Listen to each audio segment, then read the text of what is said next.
Tourism के लिए बहुत अनाउंसमेंट हुए हैं वित्त मंत्री जी द्वारा। मेडिकल टूरिज्म का हब बनने जा रहा है भारत, क्योंकि 5 अलग अलग रीजन्स पे मेडिकल टूरिज्म के लिए पूरे सेटअप्स होंगे, पूरा इंस्टीट्यूट्स होगा और प्राइवेट पार्टनरशिप के संग होगा। इससे इंटरनेशनल टूरिस्ट जो आ रहे हैं वो मेडिकल टूरिज्म के लिए बहुत आएंगे भारत। साथ ही बुद्धिस्ट सर्किट्स का डेवलपमेंट की बात हुई है, जो कि बहुत अच्छा है। हाई स्पीड ट्रेन चलाने की बात हो रही है, अलग अलग 7 टूरिस्ट डेस्टिनेशन को कनेक्ट करने की बात है। और जो एडवेंचर बेस्ड टूरिज्म है भारत में, नॉर्थ ईस्ट की जितनी स्टेट्स हैं, उत्तराखंड है, हिमाचल है, अन्य जितने भी स्टेट्स हैं, उनके लिए स्पेशल ट्रेन सर्किट चलेगी, जिससे कि वहाँ के नेचुरल जो भी इको टूरिज्म बेस्ड पॉइंट्स हैं उनको उन ट्रेनों से कनेक्ट किया जाएगा। आज का बजट बहुत संतुलित है और हमारे देश को एक विकास के रास्ते पे ले जाएगा।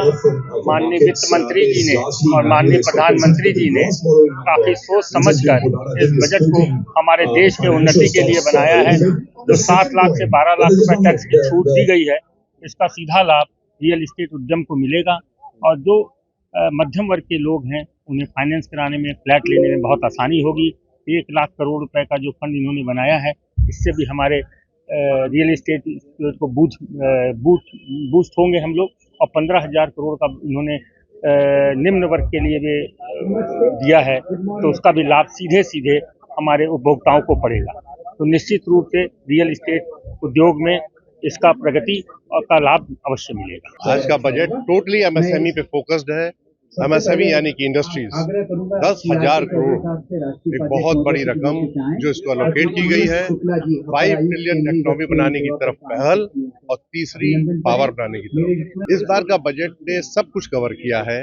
Ship, corridor, Ayurvedic hospital, including roads, including ladies का, गर्ल्स का हॉस्पिटल, प्लस टूरिज्म, सब चीज को कवर करते हुए इस बार का बजट आया है। बड़ा ही संतुलित और जितना उम्मीद थी उससे ज्यादा का बजट है ये। बजट तो देखिए काफी ऑलमोस्ट हर सेक्टर के लिए कुछ ना कुछ हमारी आदरणीय वित्त मंत्री जी ने दिया है।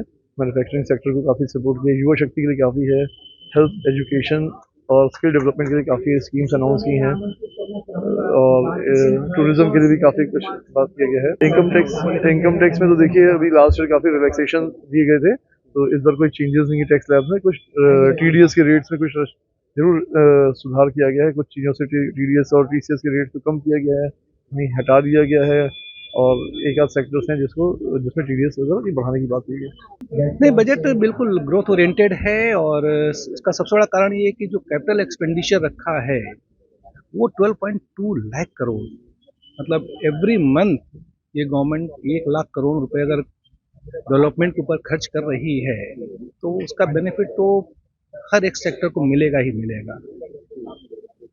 और उसमें एक कॉमन आदमी के लिए जो कि, और मैं ये मानता हूँ कि कोई भी कॉमन टैक्स पेयर जो होता है वो कभी भी कोई मतलब फाउल प्ले नहीं करना चाहता है। कुछ एक गलतियां कभी कदार हो जाती हैं, तो उस चीज़ को लेकर जो सिंप्लीफाई किया है, डीक्रिमिनलाइज जो करने की बात कहते हैं कि इससे पेनाल्टी को भी काफ़ी सिंप्लीफाई किया है, तो वो चीज़ें काफ़ी अच्छी है। इसके अलावा जो टीडीएस और टीसीएस में जो रेट लोअर किए हैं, और सबसे इम्पोर्टेंट चीज़ कि जो पहले हमको अप्रोच करना पड़ता था अपने असिस्टेंट ऑफिसर के पास, हमें अगर नील रेट ऑफ टीडीएस के लिए एप्लीकेशन वगैरह, तो उसमें काफ़ी दिक्कतें आती थी। उसको काफ़ी सिंप्लीफाई किया कि ऑनलाइन आप अप्लाई करके उस चीज़ को, सपोज कि आप छोटे बिजनेसमैन हैं और आपकी कोई टैक्स लायबिलिटी नहीं बनती है, तो टैक्स रेट वैसे भी कम है टीडीएस में, अगर उसको भी अगर आपको लगता है कि नहीं बनता है तो वो आप ऑनलाइन से ही वो चीज़ें कर सकते हैं, आपको अब डिपार्टमेंट अप्रोच नहीं करना पड़ेगा। ये बहुत अच्छी चीज़ है।